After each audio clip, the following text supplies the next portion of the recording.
Welcome to the first seminar in the Breathing Sciences series by the PVRI. Joining me today, I have Jeff Daly, who is Editor-in-Chief of the journal Brain and Neurosciences Advances and Professor of Behavioural Neuroscience in the Departments of Psychology and Psychiatry at the University of Cambridge. And also Nick Morell, who is Editor-in-Chief of the PVRI's journal Pulmonary Circulation and also Professor of Cardiopulmonary Medicine at the University of Cambridge. And so Jeff and Nick, what we're interested in discussing today are some issues around research publishing and recent advances in research publishing in your own experiences in your own journals. And I'd like to kick off really by asking you both really what your thoughts are around the increases we've seen in open access publishing, and both of your journals are fully open access journals, in relation to open science and the sort of push for open data, etc. And wonder if Jeff, if you could give us your thoughts around open access publishing and open science.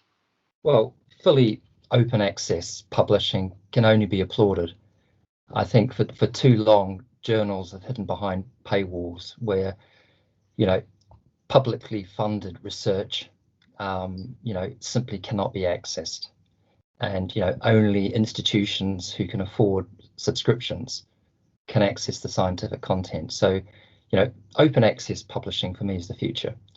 And, my journal, Brain and Neurosciences Advances, is a gold standard open access journal. One click and the scientific content is there. Yeah, Nick, does that mirror your own thoughts? Yeah, absolutely. No, I completely agree with Jeff on that. And I think, it's also a reflection of the way in which science happens these days. And there's nothing more irritating as, an active scientist coming up against the paywall that Jeff mentioned in frustration. It's a deprivation of knowledge for the scientific community. The way in which science works these days, especially in some fields, can be incredibly rapid. And that simply puts in place, an impediment to knowledge dissemination. So yeah, absolutely. Everything we can do to try and overcome those barriers is important. As I'm sure we'll come on to discuss, there are still some barriers within the open access field, but that has to be the model, I think, going forwards. And do you think there's any issues or compromises around open access publishing and quality of published articles? Some people would say, or some people still do say, that the business model for open access publishing relies on publishing more papers, is maybe that have been the case under a subscription-based publishing model. How does that, is that a compromise, and how does that compromise sit, if so? Yeah, it comes down to the editorial team, responsible for peer review. So having editors who are both experienced and expert across the full range of disciplines published by the journal. And, an open access journal is no more vulnerable to this problem than any other journal. It requires, rigor and good peer review by experts. So from my point of view, that's what that's what we are doing in the journal by having, as I say, experts. I agree, Jeff, and I think it's also the sort of provenance of these journals. When a journal is established because a group of like-minded scientists and clinicians and individuals come together in a particular field, often with the backing of a specialist society, that seems to me to be a great way to initiate a journal.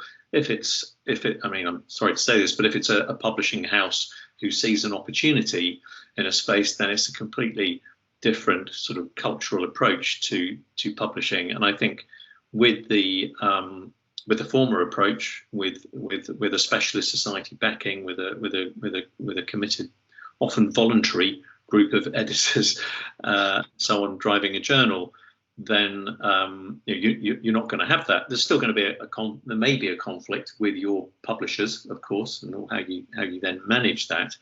But usually, I think the balance is in favour of quality over quantity, which increases the the overall impact of a journal, and presumably pushes up revenues as well in a good way. Yeah. And in a similar way, what are your thoughts, so Jeff, you first, on impact measurement or impact or influence? I don't want to use the word impact in relation to impact factor, but impact or influence of, does open access change the focus on that? Still, many journals look to increase their impact factor because, for all the reasons that we understand and know about. But how should we be thinking about that? Well, impact factor, call it what you will. I think we're driving at the same metric here. Asking the really important question of what is impact. Is an impactful paper something which changes policy? Is an impactful paper something which changes the entire direction of a scientific discipline? Is impact measured by scientific uptake and citations? Does it have a long burn? I mean, it might be picked up slowly, but collects citations because it's seen as a rigorous, worthwhile piece of work, which is, I hate this word, incremental, but it's a bit of a game changer. It's changed, people's view on a particular field. That's what I see as impact. What I don't like, and I think it's easier for senior scientists to say this, is the impact factor itself. That it's a number which can be, in a sense, manufactured. It can be, you can self-cite through your own journal to artificially boost this number. To some people, it means something different to other people. I know it's especially important for early career researchers. They look for a high impact journal because it's seen as helping with career progression, promotion for more senior scientists. Actually, we've just carried out a survey from the British Neuroscience Association, which we're looking to publish, where we're lifting the lid on peer review and impact factor. And it's a survey which has been stratified across different age groups, so from early career researchers to more senior scientists. I think the results are quite interesting. I don't want to give the game away completely at this point, but people often say, well, impact's not very important, but actually their actions are different. And actually, very often, particularly younger scientists, will seek out journals of a higher impact factor for first refusal, for that first submission. I don't know, Nick, if you've got some, I'm sure you've got lots of thoughts on impact. And I suppose, kind of reflecting on my own sort of personal practice when it comes to publishing, I'm actually more often these days, the older I get, the more inclined I am to get good work out and worry less about the impact factor. I'm often in conflict with a younger person or earlier stage of their career who is hanging on to the idea that they can get a high impact publication. I mean, it is, as Jeff has said, impact is really important, and in its truest sense. And this is something that universities and other institutions feel is a much better way of judging the value of research. So impact is absolutely, but the impact factor doesn't equate to true impact in a field. We know that, and I think it's often quoted, perhaps speculatively, that actually some of the higher impact journals, a lot of the stuff that's published in there actually is either unreproducible or actually it never makes an impact, but it's maybe fashionable or something at the time. And I think it really is a pervasive and pernicious metric, or it has become that. For example, when I work with collaborators in the Far East, in China and other countries, there is a strong aversion to publishing in a journal with an impact factor of less than 10, for example, because this is actually now tied into the metrics and some of the reward systems within universities in those countries.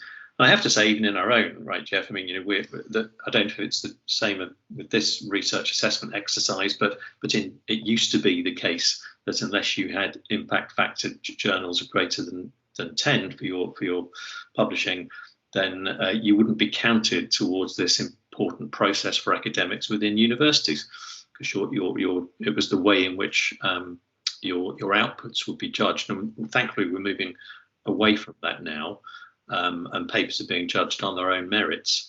But it's these kind of, it's the academic community, I suppose, responding to this situation where we have impact factors, and people play the game that's presented to them, and it's fashionable and playing the game. Unlike when we first started out in science, of course, we didn't have Twitter and all these social media feeds, and the impact of papers often is very instantaneous. In my view, that a paper which has a catchy title in a very topical field can catch interest very, very quickly, almost like a snowballing effect, and the altmetric score can climb very, very quickly, and takes on its own life.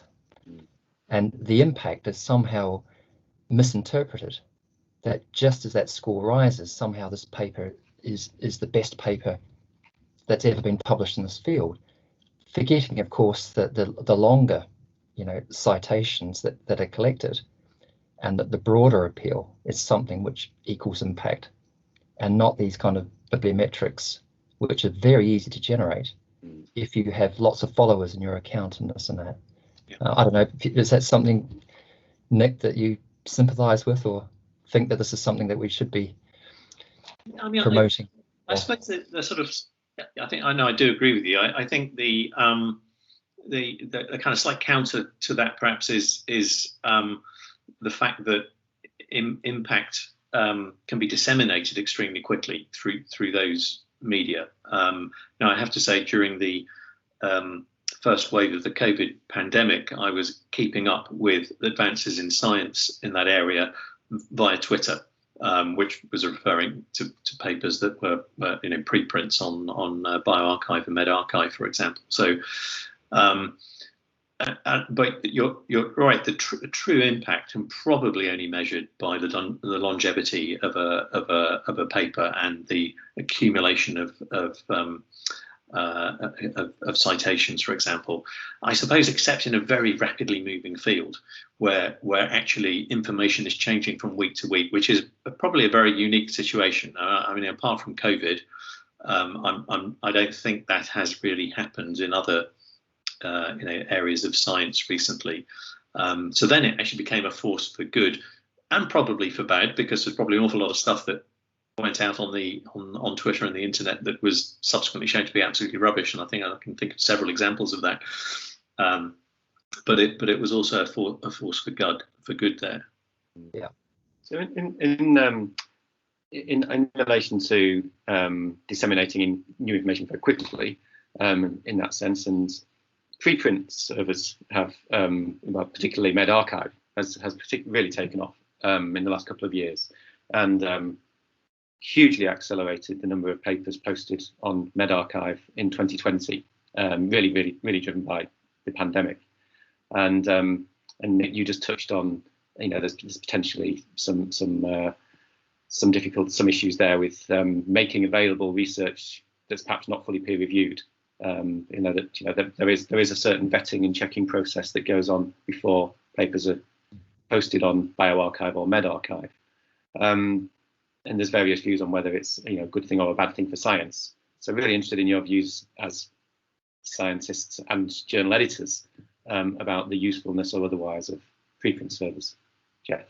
Yeah, I think this is to be welcomed. I think preprints are an important addition to the publishing sort of armory, but we have to be cautious. And for me, it's yet another way of increasing the volume of material, which for any individual becomes very difficult to absorb, just keeping up with everything that's going on out there. But it does serve a purpose. Anything which is in bioRxives or the equivalent can be used for grants. And I think in this very difficult last year, people are building papers within this repository and able to write grants from that. Of course, the danger is that this has not been through rigorous peer review, that there is a question mark over, openness and having the, scrutiny of, experts in the field. But if it's out there and it's being, read and it's being commented on, and it's, I think this is all to be, to be applauded, and there is a place for this. So it's yet, another, change in the sort of new generation of publishing. But I think people are embracing it, and it's something that we're also looking to do. So yeah, it's a positive. Yeah, I agree, Jeff. I suppose, like all things, I think it is a force for good, yet can be abused, and that's and people game a system when you have a system in place. The rapid dissemination is undoubtedly very, very important, especially during times like last year and the early stages of the pandemic. You could question why some papers need to be published on a preprint server before going through peer review, unless there's what's the motivation for somebody posting on a preprint server? Rapid dissemination of knowledge, fantastic. That is good. Many of us don't work in a field which requires super rapid dissemination of knowledge. We often, as scientists, like to claim primacy in particular areas, and it puts a stake in the ground in terms of what you're doing. And especially if you think competitors might be doing something very similar, you can say, well, I've got priority here. We put this on the preprint server, but of course, as Jeff says, it is not peer reviewed at all.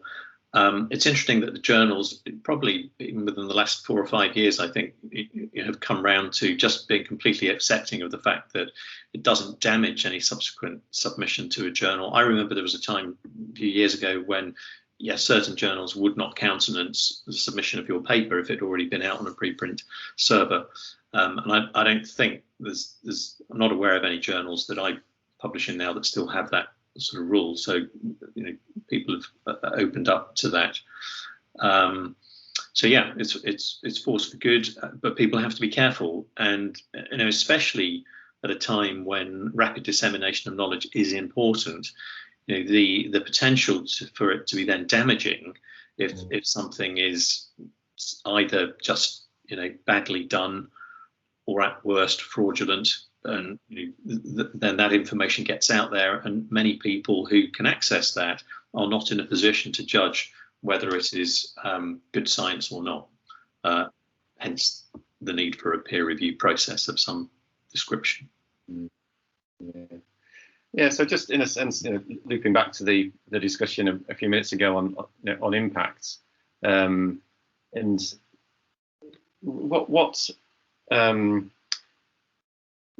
role does how important is it for a journal to be associated with a society that's focusing on that particular field? And I'm thinking in terms of, so both of your journals are owned by societies that focus on neuroscience or the pulmonary circulation diseases, but we've talked about there being potential, perhaps a sort of a trade-off or a difficulty in perhaps attracting authors to publish in your journals if you're competing for their attention with really broad scope journals that might have high impact factors, or open access journals which, in order to have high impact factors, have really, really large publishing. I'm thinking of sort of PLOS One or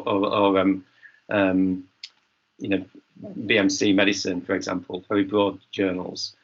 What is it that what are the elements really that are important to be able to say to potential contributors to your journal, look, you should publish with us because this is the right place to publish your paper?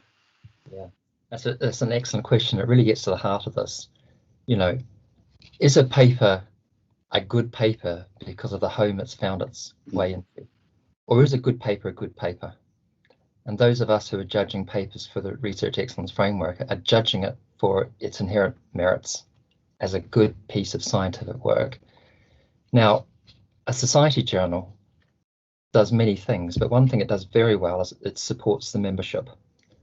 And it's the reason why I took this job on through the British Neuroscience Association, which owns the journal, because, I'm going to use the term again, a force for good, but it does mean that any profits can be used, to support travel awards or bursaries, at our annual festival of neuroscience held by the society, and it supports, scientists from young, mid-career, senior scientists.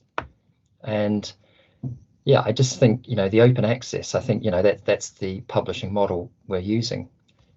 But if we're addressing this now around impact, a good paper is a good paper, and eventually it will be noticed, and eventually it will be cited, and it doesn't really matter where it ends up, as far as I can see.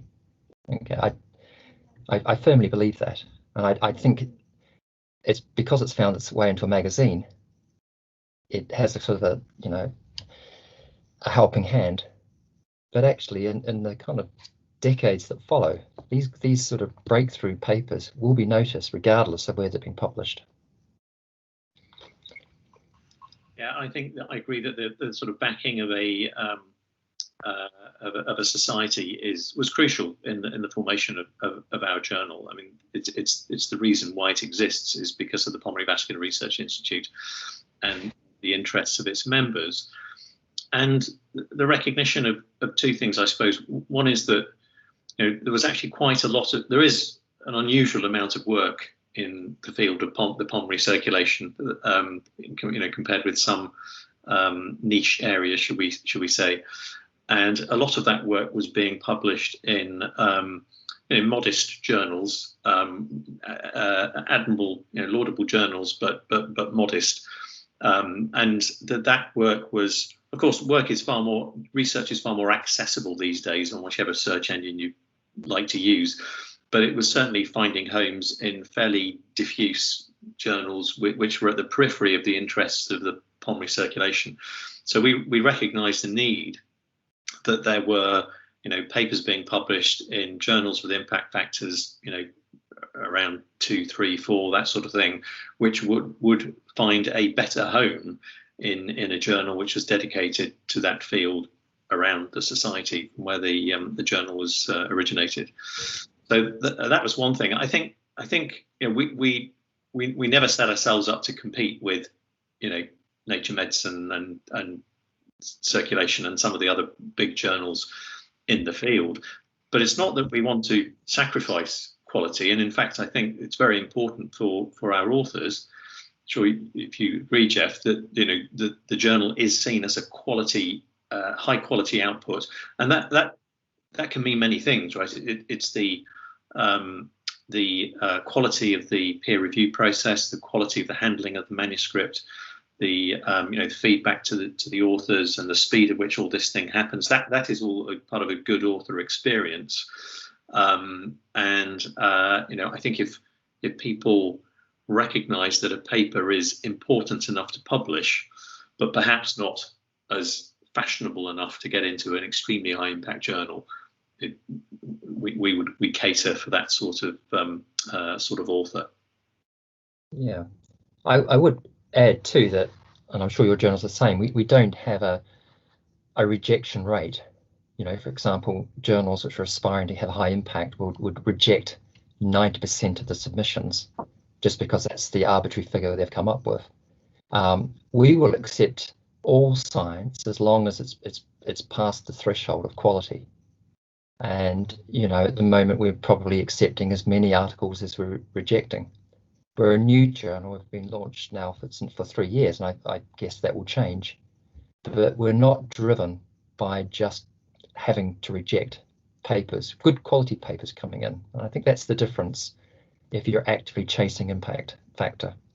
Yeah, I think that's right. I mean, again, we're probably guilty of playing the impact factor game to some extent, because it is still part of the constellation of what some people conceive as the quality of a journal. I think when we first started out, and we've been going nearly 10 years now with the Pulmonary Circulation Journal. Initially, we were accepting 90% of articles, and And I suppose the quality bar that you mentioned is key, but then it's kind of where you set it, isn't it? And of course, as we've received more and more submissions over the years, we have shifted that dial. Partly, I have to confess, in an attempt to at least have an impact factor that some would encourage those authors who care about such things to want to submit to our journal, but also, not the more I think once a journal becomes really well known, the tail of quality of submissions can become worrying, and you naturally end up declining and rejecting more papers. And I think many authors actually just, never mind the impact factor, they just like to know that if it's a bit like, who wants to be part of a club which everyone can join. It's that sort of psychology, isn't it?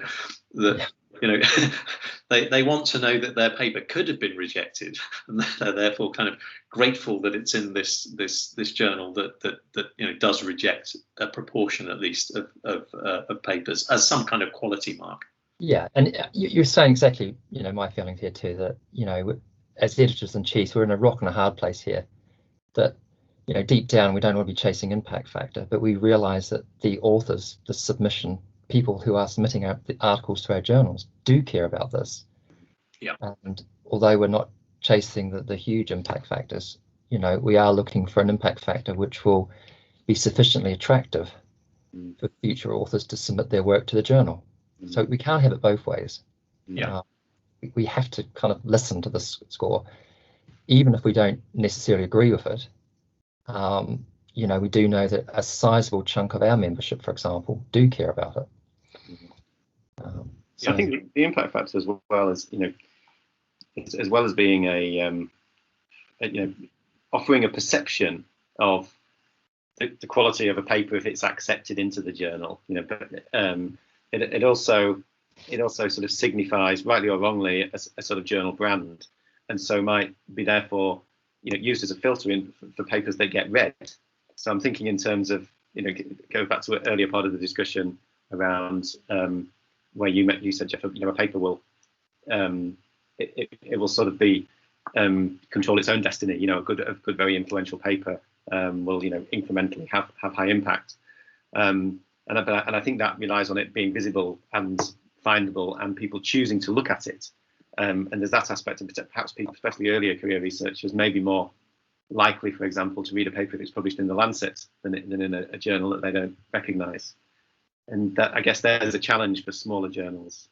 I mean, this may be slightly old-fashioned, but I was kind of always of the view that there are some journals, society journals, I've got in mind, things like the American Physiological Society runs a whole stable of different journals, and when I was in training and publishing my first papers, I looked upon that as a really respectable outlet for research. Now, the impact factor of those journals is 3 or 4.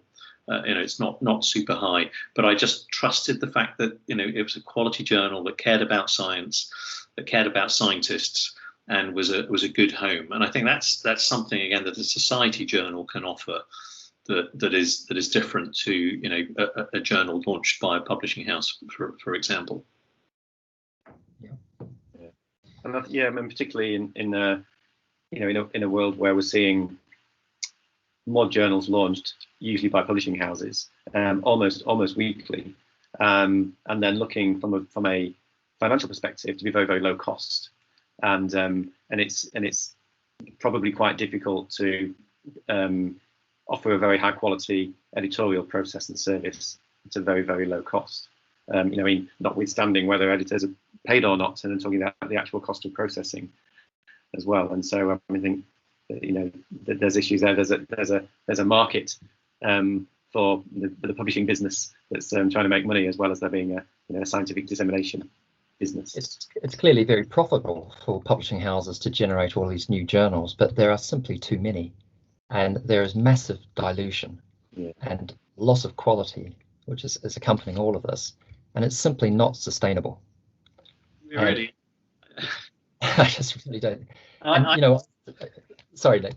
No, I left because every morning I open my inbox and I've got 6 emails from new journals that I've never heard of, which have just rearranged the words respiratory, pulmonary, cardiovascular, or whatever together, asking me to either edit a series or submit a paper or something, and I routinely spam filter them and mark them as junk and to go into spam. But and I get some more the next morning with different names on them. So there is presumably that there is a kind of a bit of an underbelly here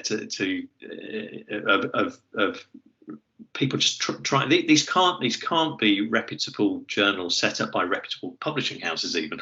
These must be sort of trying it on to attract authors who then must have to pay page charges. Yeah. Well, look at the business model. The content has been, produced by the scientist. It's being reviewed by the scientist. So the costs are being borne not by the publishing houses. So it's a model which can work, providing there are enough of these journals which simply, as you say, rearrange the words. That we have a journal which is new, right, and is capturing articles. But you're right, who doesn't have a whole litany of emails asking you that just for one manuscript because they're filling up a special issue and they've got space for one more but no more but your article and things. It's a new way of generating content. Yeah. And I suppose it's exploiting the pressure to publish that there is, particularly on earlier career researchers and in countries such as China, where there's so many more emerging early career researchers and people publishing and looking to publish, and they have to publish in certain journals, or they have to at least publish a certain number of papers. So is there? I mean, what is there a way to sort of combat that? If it's bad for science, it clearly is in many ways. How do we sort of address that as responsible societies?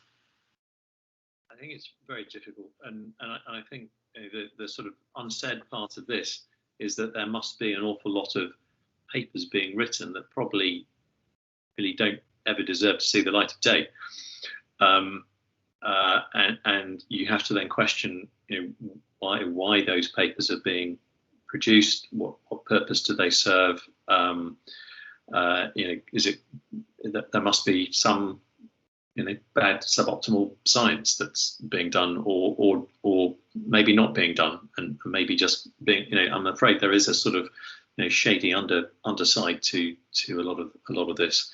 My own view is that there are enough journals. I mean, that's just it, that there's always room for more potentially, but I think for people doing good research, even in niche and specialty fields at the moment. In our field in particular, there are enough journals around to meet that need. It's hard for me to think that we need additional journals. I think the ecosystem that we live in actually has a sort of range of journals of differing qualities or requiring different quality boundaries to get into them. And if you really can't publish in those journals, you probably shouldn't really be publishing at all. It sounds a bit brutal, but it does make you wonder about some of the science that's being done. Yeah, no, it's interesting. Well, I think so. Just before we start to draw to a close, I'd like to ask you both what you think is the main development or trends that we're likely to see, or that we should see in the future in relation to research publishing. Well, yeah, I mean, I can talk for the neurosciences, and I can just, reflect on, 30 plus years in neuroscience and how the publishing world has changed from these very static, huge journals which you aspire to publish in to, this incredible choice through open access and all this and that. For the neurosciences now, all the disciplines are blending together. So from neuropharmacology to genomics to imaging, what was, a neuroscientist might be measuring action potentials or ion channels. Now, the neuroscience has become incredibly broad. And you really need a journal, a society journal, which can reflect, the broad interest of the entire membership. In my case, it might be ion channels or molecules to systems, cognition, and the like. And I think for me, the future is reflecting that in society journals, but maintaining the openness and transparency of reporting, and that includes not only raw data, but the statistical methods, analytical pipelines, everything in permanent repositories which are immutable, and are time stamped. And for me, that's the future of that. We could talk about peer review and single and double blinding, because I think there's a lot of work to be done on that front, and we haven't touched on that in this session.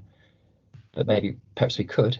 But perhaps I'll hand over to Nick for his views on his field.